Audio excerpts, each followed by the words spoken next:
Recording.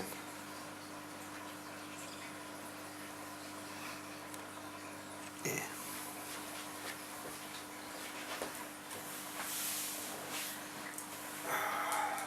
Hi guys, Felix and Helen here. This is week 2 of introducing your partner. Are we going to do it? Do you want to say how we met for a change? Because it's always me, I always say it. Do you want to say how we met? No, you do it best. Oh, creep. Okay, Okay no, you do. Alright then. I met Helen in May 2008 at a film show at our local community centre where they was running film nights for the LGBT community. I was there with a friend and it was our first film night, and Helen come in and I didn't know she was a trans woman at all, didn't have a clue. But I said to my friend, "Oh, who's that woman over there? She looks real confident. I think I'd like to kind of meet her." So he went, "Oh, that's Helen. She runs an enterprise in the centre and she helps other trans people and other LGBT people and other people in the community. She advocates for them." So I said, "Oh, I think I really want to meet her. She looks ever so confident." I said, "I think I'd like to meet her." So after the film show we went over and I said hi and we got talking and she told me what she did, and then we all went and got the bus together.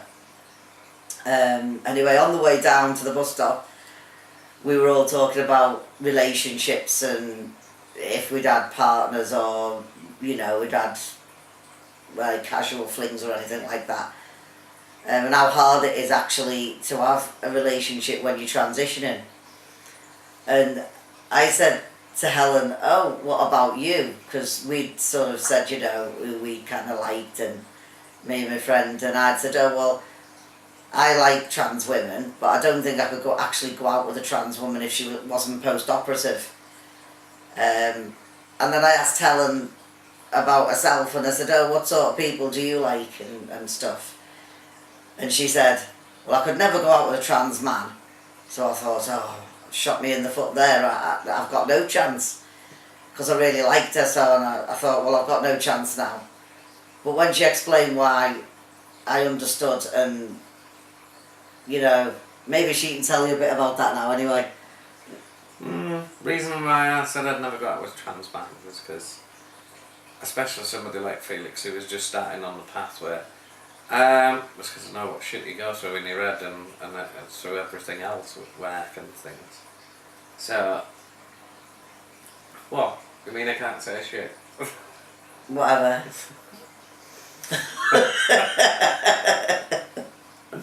Give people the wrong impression of you. Oh, dear. Go on anyway, sorry. Dear. Like you're an angel? No, I'm not. Go on then. So I mean that was basically the reason why I didn't want to sort of like look at a trans man. And I'd had sort of like half a dozen relationships before, well, short relationships and flings before I met Felix. So I'd tasted the other side, I suppose. Yeah, she'd been with genetic males, so I was a bit nervous about that because obviously I didn't have the right bits and she'd been with guys who did have all the right bits and that worked correctly, so I was very nervous as to whether I could ever approach her and ask her out because obviously, you know, she was post-op, she tasted, you know, a bit of the world and she tried her bits out and she was very happy with them, thank you very much, so I really thought I didn't stand a chance. And then... Then what? Then what? What? Oh, we had a meeting, didn't we? Well, I needed to get some help to get on the pathway and I was struggling and my doctor had sent me to the wrong place, and I went to see some psychologists, as I thought, in a psychology centre in Hull.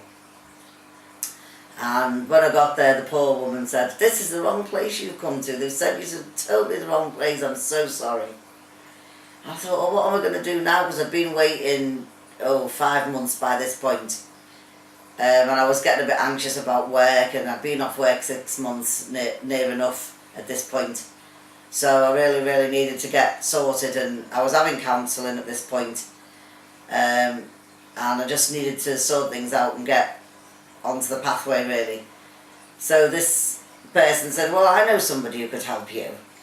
So she said, will you go away for an hour and come back, and I'll get in touch with this person, and then we'll see if we can arrange something for you, a meeting with her. So I said, oh, okay then. So little did I know that the person she was going to contact was Helen. So when I went back an hour later, she said, oh, I've got somebody who helps people in the trans community. Name's Helen Laws, and she works at the Community Enterprise Centre. And I went, I know Helen. So she said, right, that's brilliant, so I'll phone her up for you and see if you can get a meeting with her. Anyway, as it happened, Helen was available, and she said, well, can you come in straight away? So I said, yeah, of course I can come in straight away. So I went down there, and Helen, as soon as we had a little chat, and Helen said, right, she said, you need to get to see the, you know, local mental health team, you know, ASAP. She said, I think I can, you know, sort that out for you. So she rang up, with my permission, she rang up the local PALS team, and they organised a meeting for me, an appointment with the local mental health team. So I went to see them at the end of August, beginning of September, and Helen went with me, and then I got an appointment through to go to Leeds Gender Clinic, and we had a little meeting in December, on the December the 16th, to think about what I was going to say when I went to the gender clinic, and she was going to talk me through the things they'd asked me, probably. So I went there, but I had another agenda because I wanted to chat Helen up. So when I got there, I said I'd buy her a lunch and things like that, and we got chatting, and we talked about the gender clinic, and she helped me, and, you know, told me not to be nervous because it'd be fine, and, you know, and I passed as male, and, you know, it was very obvious that, you know, I needed to transition. So we had that little meeting, and then we had our lunch, and then, well, we just clicked, and really since then it's history, because we haven't really looked back, have we? We've had our ups and downs, don't get me wrong, like any couple, but what was you choking on then when I said we haven't looked back? Something you're not telling me. So, yeah, but everything's, you know, she's been really helpful to me as Helen. She supported me through everything. She's been there through my worst times, and she's been there through my good times.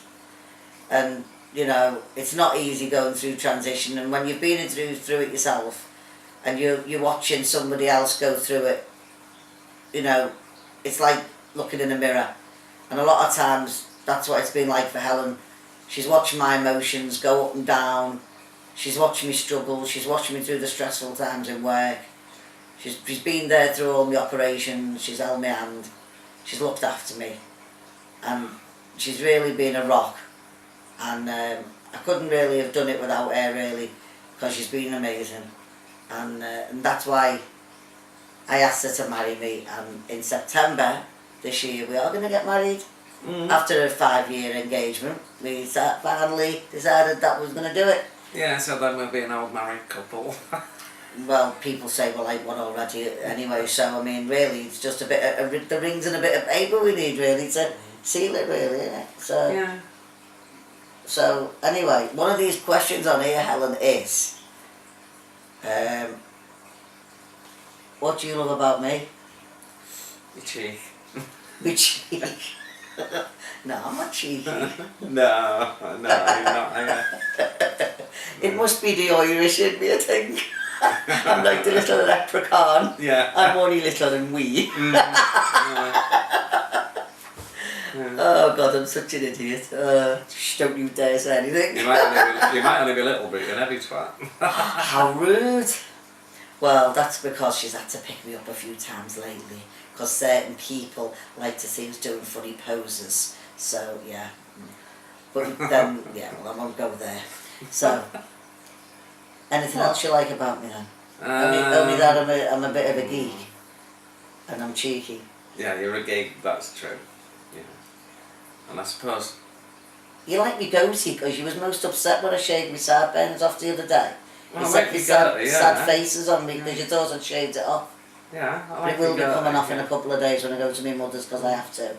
It'll grow again. I like your OCDs as well. You like my OCDs, what my Mm. boxes? Yeah, it saves me doing the washing up. We've got a dishwasher now though, so people have just got to remember to put the dishes in it. That's the problem. And it's your kitchen. I know it's our kitchen, but you just keep fibbing to everybody and saying, I'd throw you out with it. What you really mean is you don't like cooking, can't cook, won't cook, even though you can cook. Yeah, that's more like it. But I just like you with your power tools, that's the thing. It can cook. You what, let me cook. No, I prefer you with the power tools. Yeah, I know. I like that, yeah. Yeah. Yeah, definitely like the power tools. Anyway, moving on swiftly. What else have we got to talk about? I've talked about the support you gave me, how we met, what I love about you. I love your confidence. That's what I love. And you're strong. I love your strong personality. No, yeah, I love that as well. What else do I love about you? You're honest and you're upfront. You say what you think and how you feel, and I like that. Mm. Yeah. A woman of substance, that's it. That probably, yeah, in a nutshell, Helen the woman of substance, yeah, that's the one. Yeah, I like that. Not toxic substance though. You're not the toxic thing in my life, darling, no. There is a toxicity in my life, but we won't go there, but it's not you. No, it's nothing. Well, I wouldn't be getting married here if it was toxic. I don't think so. Dear. Anything else we want to tell them? Yeah, you can be a pain in the ass sometimes. And you can be a bolshy person sometimes. I didn't say it, bitch. Yeah, bolshy bitch, yeah, that probably sums it up, yeah. Bolshy bitch, definitely, yeah. Very bossy. But I just tell you to shut up when you're being too bossy. I'm not bossy. What happened to the honest and transparent? Just admit it, you are. You get bossy sometimes. You do. No, I get agitated. And then you get bossy. I'm not going to win. Should we leave it on that one then? Shall we? No, I mean about you being, or me being, you being bossy and me saying... Yeah, I think we said enough. Yeah, I think we have. Right, moving on swiftly. So, anything else about us that we could tell them? We're getting married on the 13th. This is the one. We're getting married on the 13th of December. December? Oh my God, that was when we met, December. We're getting married on the 13th of September 2013. And that holds very special significance for me and Helen. And Helen can explain that to you now, because she's better than me at this bit. I'm 13 years since I transitioned. I had my gender reassignment on September the 13th, 2003. And Felix also had his gender reassignment on September the 13th, 2010. So 13 holds a little bit of significance, and Just a little bit. it would be naughty not to use that, not to get married on the 13th of September 2013. Because it's very special and it seems to have popped up a lot of times for us.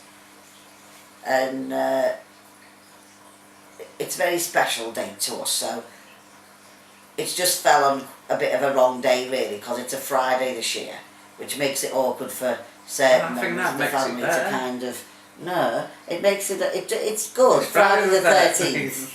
Well, there you go, another 13. Another nightmare. How rude.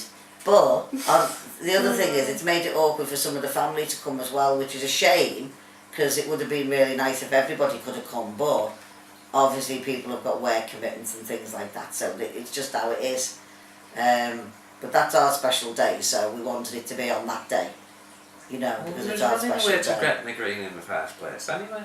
We was running away to Gretna Green in the first place, so, you know, now it's just took a bit of a turn and we've got a few more people coming than we thought in the first place. So, but that it'll be good. I'm sure it'll be good. Yeah. Still only going to be a small wedding though. Isn't it? Yeah. Yeah. There's only going to be about 16 or 17 people there. And so it'll be quite intimate, which is really nice. And we believe it's very nice up there, and we've never been, either of us, so we're hoping to get up there and have a look round before the wedding, obviously. And that'll be good. Yeah. Yeah. So, that about it. Yeah. Bye. Okay then, so that's enough from me and enough from her. And I'll be back again next week, and I hope that's been okay for you all. And if there's anything you'd like to ask me and Helen, then feel free to email me or PM me or put a comment under this video and I'll get back to you. Okay then, bye for now folks. Bye. Switch it off.